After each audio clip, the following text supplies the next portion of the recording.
Buenos días aún, comunidad del financiero que nos siguen en redes sociales. Está conmigo el economista Eli Feinsack. Vamos a conversar pues, sobre el tema más importante de estos días, el coronavirus, el COVID-19, y cómo afecta este virus a la economía mundial y también cómo desencadena eso en la economía nacional. Muchas gracias, don Eli, por acompañarnos. Para las personas que nos están viendo, si tienen alguna consulta específica, alguna duda específica sobre el tema que don Eli les pueda contestar, nos la pueden dejar en los comentarios de este Facebook Live y vamos a leerlas en vivo. Muchas gracias, don Eli, por acompañarnos de nuevo. Le agradezco que esté hoy aquí. Para empezar, don Eli, hablemos un poco del impacto global del COVID-19 y cómo nos afecta a nosotros en las cadenas de producción globalizadas que tenemos y en el abastecimiento de productos que también ya estamos viendo, tal vez un poco más en detalle. Pero primero, ¿cómo está afectando este virus a la economía global? Perfecto, María Luisa, y muchas gracias por la invitación. Bueno, ciertamente esto está teniendo un impacto ya importante en la economía mundial, que se está empezando a reflejar también en la economía nacional. Hay que entender, bueno, pongamos un poco de contexto, ¿verdad? China tuvo que cerrar regiones enteras, cerrar no solo para que la gente no entrara y saliera, sino que cerraron fábricas, cerraron escuelas, pararon por completo la actividad económica. Incluso muchas fábricas de otro tipo de producción se pausaron en esa producción para dedicarse a producción acorde con lo que se necesitaba en la emergencia sanitaria. Correcto. Y bueno, eso empezó en China, ¿verdad? Ya ahora tenemos también Italia, el país entero básicamente cuarentenado, ¿verdad? Donde la orden ha sido, si tiene que salir, es que sea únicamente para el supermercado, la farmacia o para recibir servicios médicos, o si usted trabaja en seguridad o ese tipo de cosas, que ¿verdad? Es además lo único que queda abierto. Es lo único que queda abierto, ¿verdad? Y entonces esto interrumpe cadenas de producción y de distribución, cadenas logísticas, ¿verdad? Esto tiene una afectación desde el lado de la oferta de producción porque disminuye la producción, ¿verdad? Pero no solo en los lugares donde han tomado estas medidas tan drásticas, sino que, por ejemplo, la industria de los implementos médicos, que en Costa Rica es muy importante, importa mucho material, muchos elementos, materia prima de Oriente, ¿verdad? Y entonces en la medida en que se interrumpen estos flujos comerciales, se interrumpen los corredores logísticos, podría llegar a tener una afectación en la producción en Costa Rica, ¿verdad? Entonces, por un lado hay lo que llamaríamos un shock de oferta, ¿verdad? Pero por el otro lado también tenemos un shock en la demanda. Por un lado, gente que se está quedando sin ingresos porque al cerrar los comercios, los cines, lo que sea, la gente que trabaja ahí deja de percibir ingresos, ¿verdad? Además, la gente está teniendo que empezar a ahorrar en ciertas cosas para tener, por si necesita, si llegan a contagiarse del coronavirus, para poder gastar en la farmacia, en servicios médicos, ese tipo de cosas, ¿verdad? Artículos de limpieza, etcétera. Entonces, hay un desvío de la demanda hacia otros tipos de bienes. Pero además, el temor que produce una pandemia de esta naturaleza hace que la gente sea mucho más cautelosa, que no, por ejemplo, no salga ya a comer en restaurantes, no vaya a los cines. Un país como Costa Rica, donde todavía todo está abierto, ¿verdad? Se está sintiendo una mucho menor afluencia de público, incluso lo ve uno en la calle, ¿verdad? Muchos menos carros, no hay tanta presa, ¿verdad? En una economía que además ya está debilitada. En una economía que lamentablemente venía empezando a salir de la desaceleración, ¿verdad? Las cifras económicas mostraban los últimos 6 meses pequeñas recuperaciones, ¿verdad? O sea, un ritmo de crecimiento un poquito mejor que el del año pasado. Ya se empieza a ver otra vez la tendencia aunque la economía sigue acelerándose según la última lectura del índice mensual de actividad económica, ya sí se ve la tendencia a la baja. Es muy probable que en la próxima lectura o en las próximas dos lecturas otra vez entremos en territorio negativo, o sea, que la economía crece pero menos que antes, ¿verdad? Crece menos de lo esperado. Y por supuesto de lo proyectado por las distintas entidades. Para los que nos están viendo ahorita, que ya tenemos más personas conectadas, les repito, pueden dejarnos sus consultas, sus dudas específicas sobre este tema, sobre cómo el COVID-19 puede afectar a la economía y cómo la está afectando, y las vamos a poder leer en vivo para que don Eli las conteste. Don Eli, específicamente, la exportación y la importación, la caída de la demanda externa, ¿cómo le afecta a Costa Rica? Todo esto que estábamos hablando, ¿verdad? Por un lado, tenemos, por el lado de la oferta, ¿verdad? El cierre de fábricas en China puede llegar a afectar la distribución de lo que ellos producen, ¿verdad? Y entonces afectar a quienes producen aquí utilizando materia prima importada de aquellas regiones. Pero además disminuye la demanda internacional de lo que producimos en Costa Rica. Entonces, eventualmente podemos llegar a sentir un impacto en las exportaciones, una disminución en las exportaciones. Y recordemos, María Luisa, que la economía costarricense básicamente tiene dos motores que funcionan muy bien, que son la exportación, la industria de la exportación, todo lo relacionado con zona franca, y el turismo, que es el otro gran sector que está siendo muy golpeado por el coronavirus. Correcto. Porque, por un lado, hay cancelaciones de vuelos, el presidente Donald Trump ayer tomó la decisión de cerrar por completo o prohibir por completo los vuelos de Europa a Estados Unidos.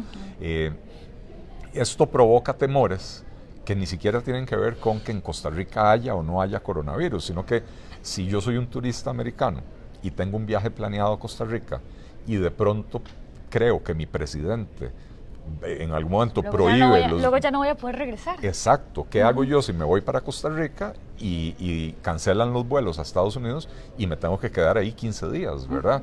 Y entonces esto está llevando a que haya muchas cancelaciones.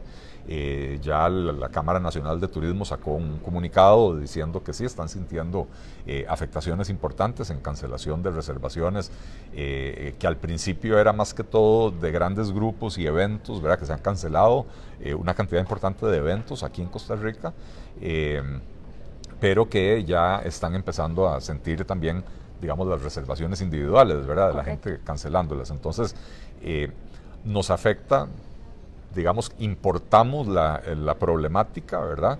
Pero además también se produce temor entre la población costarricense y eso hace que salgamos, como decía, salimos menos a comer, no vamos a ir al cine por temor a que el que está sentado a la par de nosotros esté contagiado, y ese tipo de cosas hacen que la economía pierda dinamismo. Ahorita me gustaría ampliar justamente en esos dos puntos, en la parte turística y en la parte del anuncio que hace Trump sobre los vuelos a Europa. Quería preguntarle también sobre el impacto en la economía doméstica, si hay ganadores y hay perdedores, si se podrían identificar y cuáles son. En toda crisis siempre hay ganadores y perdedores. Difícilmente en una crisis de esta magnitud esos ganadores tengan mucho que celebrar, ¿verdad? Si usted tiene una venta de artículos de limpieza, probablemente habrá visto en las últimas semanas un incremento en sus ventas. Claro. A diferencia de si usted tiene una sodita en la avenida central, ¿verdad? Y más bien ha visto una caída en la cantidad de personas que la visitan. Entonces, los perdedores son muchísimo más que los ganadores, y los ganadores obtienen ganancias temporales que ni siquiera son sostenibles, ¿verdad? Ya hoy hay anuncios de que los comerciantes están restringiendo la cantidad de desinfectantes y artículos de limpieza que podemos comprar, porque la gente estaba yendo a comprar como que si fuera el fin del mundo, ¿verdad? Y probablemente los mismos comerciantes prevén que en algún momento se desabastecen. Y con la demanda que hay a nivel mundial por estos artículos, probablemente no se pueden volver a reabastecer rápidamente, y entonces lo que hicieron fue vender muy rápidamente y después quedarse con los anaqueles vacíos. Correcto. ¿Cómo afecta al turismo, que es como la gallinita de los huevos de oro, ¿verdad? Podríamos decir, del país? ¿Cómo afecta al turismo directamente este virus y cómo afecta al país ese golpe al turismo? Bueno, yo me temo que el turismo va a ser probablemente el sector más golpeado por esta pandemia del coronavirus, porque, a ver, estamos en plena temporada alta. Ya los hoteles y las agencias de viajes están reportando cancelaciones significativas, ¿verdad? El próximo paso que les queda a los operadores turísticos es tomar una decisión con respecto a sus planillas. Usualmente los hoteleros y los operadores turísticos contratan gente para la temporada alta y la dejan ir para la temporada baja. Y entonces probablemente van a tener que tomar la decisión de despedir personas antes del final de la temporada alta, porque la temporada alta se está viendo afectada. Esto, por supuesto, afecta los ingresos de los hoteleros, de los restauranteros, de los turoperadores, etcétera, ¿verdad? Y tiene un impacto, va a tener un impacto importante. Recordemos que el turismo representa alrededor de $4,000 millones de ingresos de divisas al año en Costa Rica, y una disminución en eso pues tiene una afectación importante, sensible incluso en la medición del PIB, ¿verdad? Y que ya Canatur, como usted decía ahora, ya reportó cientos de cancelaciones, tours, habitaciones, eventos, además conferencias, porque eso no es solamente turismo como lo podríamos imaginar de irme a la playa y me quedo en un hotel, no, es todo el tipo de turismo que tenemos en el país que se está viendo afectado. Vamos a leer algunas de las consultas que tenemos. Dice don Omar Riofrío, ¿cómo se puede mantener la balanza financiera del país? Bueno, aquí entramos en un tema muy complicado, y es que una crisis de esta magnitud nos hace ver la importancia de haber hecho reformas a tiempo que no hicimos, ¿verdad? O sea, nos hace ver muy mal porque fuimos muy responsables los últimos 10 años. Entendamos que en la crisis anterior, mundial, ¿verdad?, que no estuvo relacionada con salud, pero fue una crisis económica en 2008-2009, Costa Rica tenía, digamos, las finanzas públicas estaban equilibradas. El nivel de endeudamiento del gobierno andaba en el orden del 24% del PIB. Hoy tenemos las finanzas públicas totalmente desequilibradas, déficit fiscal del 7%, el nivel de endeudamiento ya anda cercano al 60% del PIB, son situaciones completamente distintas. En aquel momento se tomó la decisión de incrementar el gasto público para tratar de sostener la demanda con el objetivo de que si se sostiene la demanda, entonces las empresas pueden seguir produciendo, qué sé yo, entonces no mucha gente pierde el empleo, etcétera. El problema que tuvimos es que estas decisiones se tomaron y se hicieron permanentes. Entonces el gasto público se incrementó en ese momento y se incrementó para siempre. Sí, se infló. Se infló, pasamos de tener un gasto público que representaba el 15% del PIB a tener un gasto público que hoy anda en el orden del 21% o 22% del PIB, ¿verdad? Y esa es la explicación del déficit. El gasto se disparó y los ingresos se quedaron más o menos queditos. Y no se revirtió, porque uno puede haber estado en desacuerdo, como de hecho yo estuve en desacuerdo en el momento, en el 2008-2009, que se tomaran estas medidas, porque yo podía prever lo que iba a pasar, pero digamos que ideológicamente hay gente que cree en aumentar el gasto público para ayudar a paliar una crisis. Como una solución temporal. Como una solución temporal. Y eso fue precisamente lo que no hicimos. Tomamos decisiones que aumentaron el gasto permanentemente y no se hizo una reforma posterior para revertirlo, ¿verdad? Entonces, hoy tenemos las finanzas públicas comprometidas. Si quisiéramos aplicar la receta keynesiana, que yo no la favorezco, pero si el país quisiera aplicar la receta keynesiana de aumentar el gasto público, ¿de dónde? Ya no podemos, con un déficit fiscal del 7% y además con 11 años continuos desde la anterior crisis, con déficit fiscal superiores al 4%, hoy ya no hay espacio para eso. El Banco Central puede tomar medidas de relajamiento, digamos, bajar tasas de interés, podría volver a bajar el encaje mínimo legal con el ánimo de facilitar un poco más de liquidez en la economía, pero ya hemos visto, porque el Banco Central viene bajando tasas de interés desde hace año y medio, bastante agresivamente, que tarda mucho eso en traducirse en beneficios para la gente, beneficios palpables. Que de hecho era una de las consultas que tenía, porque el Banco Central y CONACYT anunciaron que evalúan medidas para pues lanzar que los créditos promover los créditos para los sectores afectados. Sí, ¿Esas medidas son efectivas en este contexto? Si son medidas para promover el crédito, la pregunta es ¿quién se va a endeudar hoy? Si yo tengo una empresa y mi empresa entra en problemas de liquidez porque se me interrumpieron los mercados y no estoy pudiendo colocar mi producto, o lo que ya está reportando gente también, ventas que hice hace un mes que me tenían que estar pagando hoy, no me las están pagando porque mi cliente está previendo que va a tener falta de liquidez en las próximas semanas, porque mi cliente también tiene empleados, también tiene que seguir pagándoles salarios, ¿verdad? Y entonces las empresas van a entrar, algunas empresas van a entrar en problemas de liquidez.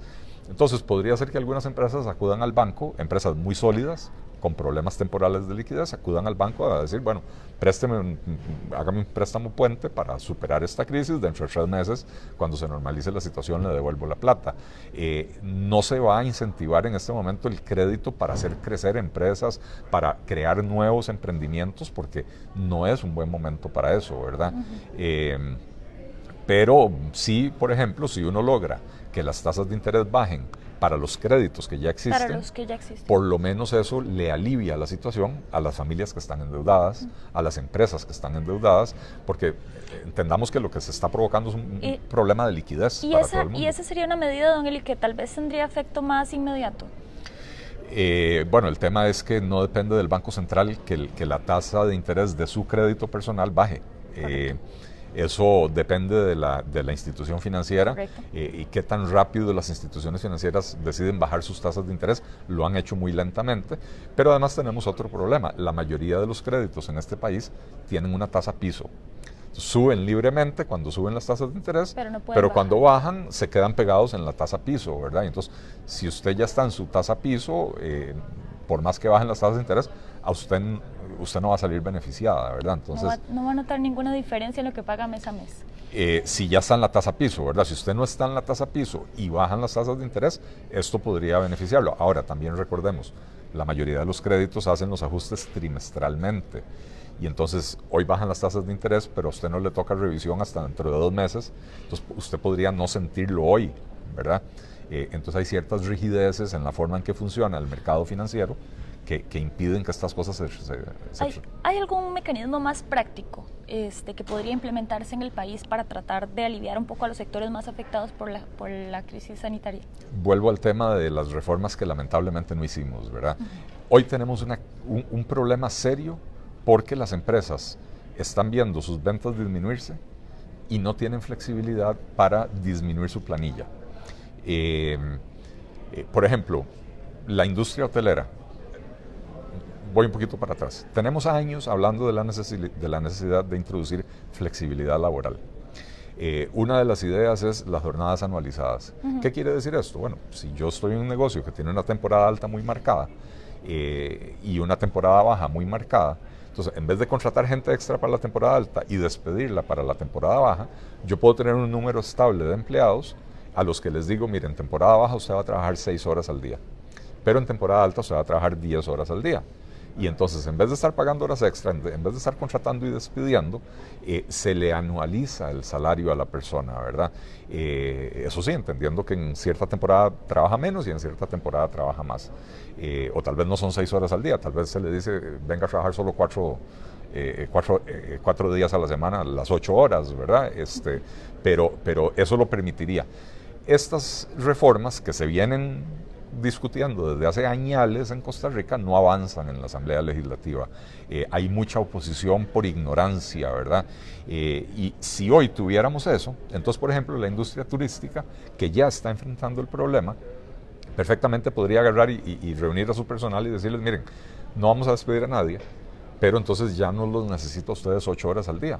Vamos a redistribuir las jornadas, vengan durante 6 horas y después a mediados de año, cuando haya otra mini temporada alta, cuando se reactiven estas reservas tal vez. Así es. O sea, hay muchas cosas que están faltando en Costa Rica que lamentablemente no se hicieron de manera oportuna.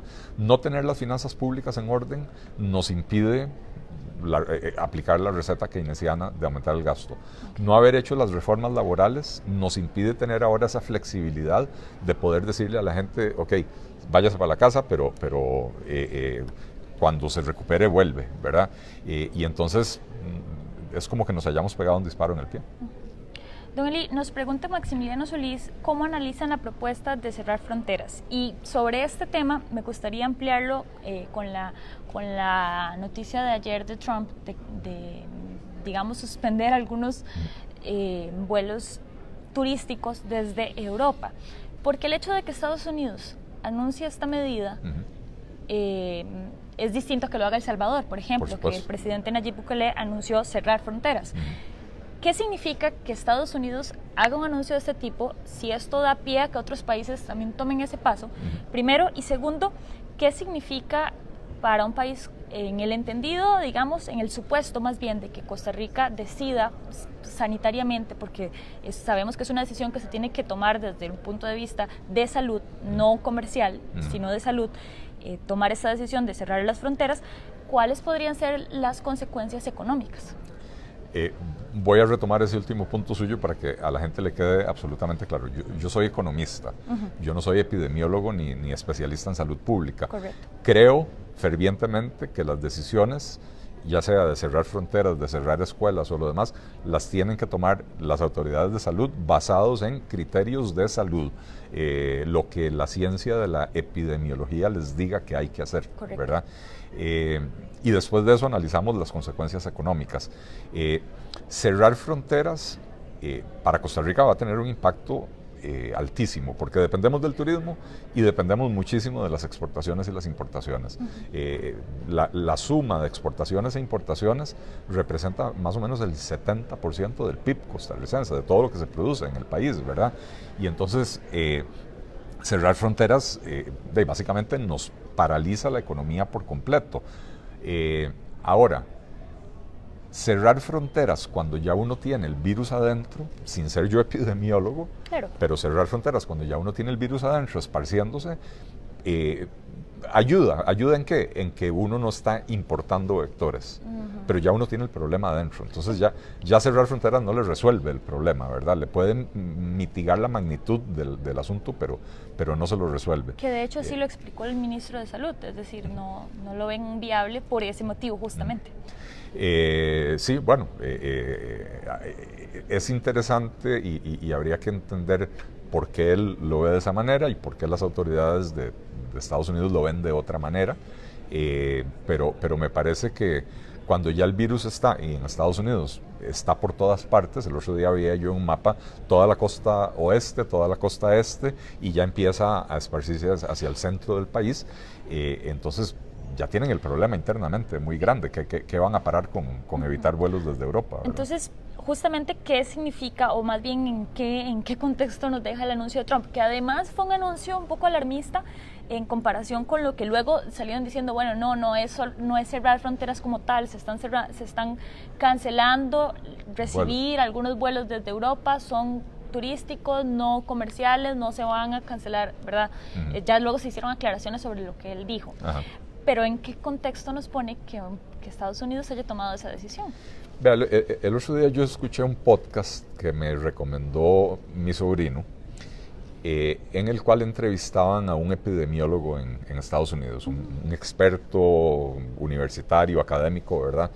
Y entonces dice el tipo, mire, nosotros hemos hecho modelos sobre cómo se esparce una epidemia de esta naturaleza. Dentro de ese modelo, si nosotros ponemos una restricción de vuelos, un cierre de frontera, una restricción de vuelos específicamente, dice, 30 días después de que la epidemia inició, dice, si usted para el 90% de los vuelos, lo que hizo fue, y las cifras no me las tomen exactas porque lo estoy diciendo de memoria, pero si usted para el 90% de los vuelos, lo que hizo fue atrasar el pico o la cúspide del contagio por 6 días. Y si usted para el 99.9% de los vuelos, o sea que solo entra uno de cada 1000 vuelos, que probablemente es lo que sucede. Si usted para los vuelos turísticos, pero los comerciales, los de carga, al final de cuentas vienen seres humanos ahí, ¿verdad? Entonces, con que 1 de cada 1000 vuelos todavía llegue, dice, lo que hizo fue postergar la cúspide porque no sé si usted ha visto la curva de contagio, empieza planita y después en un momento se hace así, ¿verdad? Entonces, lo que dice él es que lo que está haciendo es postergar esa cúspide. En el caso del 99.9% de los vuelos, si mal no recuerdo, eran 12 o 15 días. Entonces, ayuda, claro que ayuda, porque un sistema sanitario que está saturado, porque tiene un montón de pacientes, le sirve que los pacientes se enfermen de a poquitos y no todos al mismo tiempo, ¿verdad? Y esto lo explicaba este experto. Pero no es la solución. No es la solución, sobre todo porque ya usted tiene el virus adentro, ¿verdad? Pero sí tiene un costo económico enorme y sobre todo para una economía tan integrada a los mercados internacionales, tan necesitada del comercio internacional y de la recepción de turismo como la costarricense, ¿verdad? Y el escenario, ¿es posible que algunos países empiecen a tomar medidas similares ya una vez que Estados Unidos dio ese paso? Bueno, en efecto, lo que hizo Italia de cerrar por completo el país, básicamente copiado de lo que hizo China en la región de Hubei, donde está la ciudad de Wuhan. O sea, como que los países observan qué están haciendo otros y dicen, bueno, probemos esta o probemos la otra, ¿verdad? A veces con criterios científicos de sanitarios, ¿verdad? Y a veces con criterios políticos, ¿verdad? A veces la decisión es qué me hace ver a mí mejor como político y tomemos esa decisión, ¿verdad?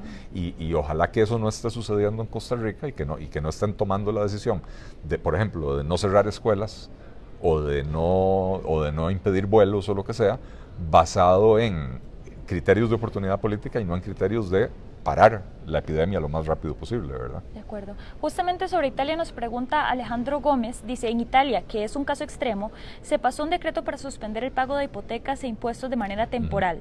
¿Ve lo mismo sucediendo acá con la voracidad fiscal y la poca competencia a nivel financiero? ¿Sería conveniente a nivel económico macro? Habría que ver qué potestades, que le soy franco, no tengo claridad, qué potestades tendrían las autoridades financieras de hacer algo así, digamos, bajo una declaratoria de emergencia. Porque, bueno, al final de cuentas, sí, yo creo que es una medida que ayuda. Volvemos a lo que decíamos anteriormente, mucha gente está perdiendo su empleo o por lo menos temporalmente se está quedando sin ingresos, los mandan para la casa y ojo, se habla mucho del teletrabajo, pero no todos los puestos son teletrabajables, ¿verdad? ¿Cómo hace usted para limpiar un cuarto de hotel remotamente? ¿Cómo hace usted para construir un edificio? O sea, cocinar. Lo que es hotelería, el restaurante, el comercio, la industria manufacturera, la construcción, todo eso, la agricultura. Son trabajos estrictamente presenciales, ¿verdad? Y entonces, si eso se detiene, las personas en alguna medida se quedan sin ingresos. Y entonces, medidas como una postergación de pagos de hipoteca le ayudan por lo menos a las personas a aliviar su situación temporalmente. Entonces, puede ser una medida positiva. Algo que también anunció el presidente Trump, porque no todo es malo, ¿verdad? Anunció que le va a pedir a la se llama el Small Business Administration, la administración de pequeños negocios, que facilite, no es coronavirus, se me secó la garganta, que facilite líneas de crédito a interés preferencial para las pequeñas empresas que están enfrentando problemas de liquidez. Esa es una buena medida, ¿verdad? Porque, nuevamente, lo que decíamos anteriormente, la gente ahora no va a ir a pedir préstamos para hacer crecer el negocio, pero sí probablemente necesitan un préstamo para poder pagar la planilla a fin de quincena, ¿verdad? Entonces es una buena medida. O sea, hay medidas de ese tipo que, si se utilizan de manera temporal, puede ayudar a paliar las dificultades que van a enfrentar las personas que vean sus ingresos mermados por la crisis. Claro. Vamos a ir cerrando ya con las consultas. Pregunta Alan Araya, ¿qué tan viable es una política de estímulo económico para las familias y comercios que ven que se vean afectados por este evento? Un poco para ampliar lo que venimos hablando. Sí. Bueno, y lo que decía, lamentablemente con la situación de las finanzas públicas no hay mucho espacio para estímulos fiscales, ¿verdad? Hay más espacio para trabajar desde el lado monetario, ¿verdad? Entonces, el Banco Central puede bajar tasas de interés, que probablemente lo van a hacer en la reunión del 16 de marzo, porque al bajar las tasas de interés internacionales, se abrió, digamos, el spread, el diferencial entre las tasas locales y las tasas internacionales. Correcto. Entonces, tienen margen para bajar un poco más tasas de interés, pero sobre todo, revisar, las autoridades del Banco Central, me imagino que ya están haciendo eso, del Banco Central, de CONACYT, de la SUGEF, revisar cuáles son las potestades que ellos tendrían bajo una declaración de emergencia para decretar cosas como el postergamiento del pago de hipotecas u otros créditos para aliviarle temporalmente la situación a las personas. Don Eli, a las personas y a las empresas, ¿verdad? Correcto. Para ir cerrando, hoy, bueno, comentábamos números bastante negativos de las distintas bolsas del mundo. A mí me gustaría, tal vez, que tratemos de explicarle a la gente qué significan estas caídas, por qué son noticias importantes y son noticias complicadas, ¿verdad? Por ejemplo, la bolsa de Milán cayó en 16.92%, la de Londres en 9.81%, que es su peor caída desde 1987, la de París 12.28%, que es su peor caída en la historia, además. Solo por mencionar algunas, usted tenía además otros datos. Sí, la de Alemania, el DAX de Alemania, 12,24%. Que es su peor caída desde el 89, además. Sí, la de Brasil, la de Francia, el CAC 40, 12,28%. La de Brasil, el Ibovespa, en este momento lleva 18,76% de pérdida hoy, ¿verdad? En India, el Sensex, 8,18%. O sea, esto es una cuestión a nivel mundial, a nivel global. En Toronto, 9,25% de pérdida. Usualmente la gente tiende a no darle importancia a las noticias de los mercados, porque la gente dice, no, yo no tengo inversiones de esa naturaleza, eso no es conmigo. Bueno, estas bajadas hacen que las empresas pierdan valor, ¿verdad? Las empresas que se cotizan ahí. Muchas de estas empresas le dan empleo a una buena cantidad de costarricenses, los que están en zonas francas, los que trabajan para multinacionales, etcétera, ¿verdad? Se les dificulta a ellas el acceso a capital para poder seguir trabajando. Pero además, cuando sucede una situación como esta, ¿verdad? Una situación donde se desata un pánico, esto puede llevar a que los inversionistas tomen decisiones, ya no de hoy o de mañana, sino decisiones más de mediano y largo plazo, de retirar sus inversiones. Y esto está sucediendo, ¿verdad? La gente está retirando la plata de la bolsa, se la están llevando, por ejemplo, a invertirla en títulos de gobiernos, de gobiernos estables, como el de Estados Unidos, por ejemplo, ¿verdad? Y entonces esto puede eventualmente, si no para pronto, provocar una recesión. Porque, insisto, las empresas se quedan sin acceso al capital porque los inversionistas están temerosos de facilitar sus ahorros para las empresas, ¿verdad? Y esto implica que las empresas empiezan a recortar producción, despedir personal a nivel mundial, ¿verdad? Si esto derivara en una recesión mundial, va a tener un impacto ya no inmediato como el coronavirus para Costa Rica o para cualquier otro país, sino que tendría un impacto de más largo plazo para Costa Rica porque tenemos, insisto, una economía muy abierta al exterior. Las exportaciones se verían afectadas y lo que decía yo anteriormente, nuestros dos trapitos de dominguear, los dos motores de la economía, exportaciones y turismo, son dos de los que se ven más afectados con este tipo de situaciones, ¿verdad? Entonces, en la medida que las bolsas caen, y ojo, el lunes cayeron significativamente, hoy están cayendo mucho más que el lunes. Que se tuvo que además cerrar por un momento. La bolsa de Nueva York, el Stock Exchange, prácticamente abriendo en la mañana, tuvo que cerrar por 15 minutos para parar el el pánico. Hoy también lo tuvieron que volver a hacer. Correcto. Y el lunes, ya no recuerdo, pero creo que el lunes el Dow Jones, que es el indicador más seguido, ¿verdad? Habrá perdido como 5 puntos porcentuales. Hoy anda perdiendo en el orden de 6 puntos porcentuales y en algún momento llegó a perder 9 puntos temprano en la sesión, ¿verdad? Entonces, en la medida que esto se prolonga, podría eventualmente traducirse en una recesión. O sea, contagiar, utilicemos el término, que los mercados financieros contagien a la economía real y que se produzca una recesión económica, lo cual sería, insisto, complicado a mediano y largo plazo. Incluso post-coronavirus. Post-coronavirus. Yo he visto muchos analistas que están pronosticando que el segundo trimestre del año, abril, mayo, junio, va a ser un trimestre de prácticamente crecimiento cero a nivel mundial, producto del coronavirus, pero esperan que ya para mediados de año la epidemia esté bajo control y entonces a partir del tercer trimestre podríamos volver a ver crecimiento, ¿verdad? Esto probablemente va a implicar que las tasas de crecimiento de los países en general van a ser menor de lo que estaba proyectado. Costa Rica tenía, según el Banco Central, un crecimiento proyectado para este año de 2,5%. No vamos a llegar al 2,5%, ya con esta situación va a ser menor, ¿verdad? Pero, como decía, he visto muchos analistas haciendo ese pronóstico de que esto, segundo trimestre, es un trimestre perdido para la economía mundial, pero que ya el segundo semestre del año, el tercer trimestre, empieza otra vez a recuperarse. Okay. Le agradezco mucho, don Eli, por acompañarnos en esta entrevista. Gracias a ustedes por las preguntas y por ser parte de este Facebook Live que va a quedar en las redes sociales del Financiero para que lo puedan consultar. Muchas gracias.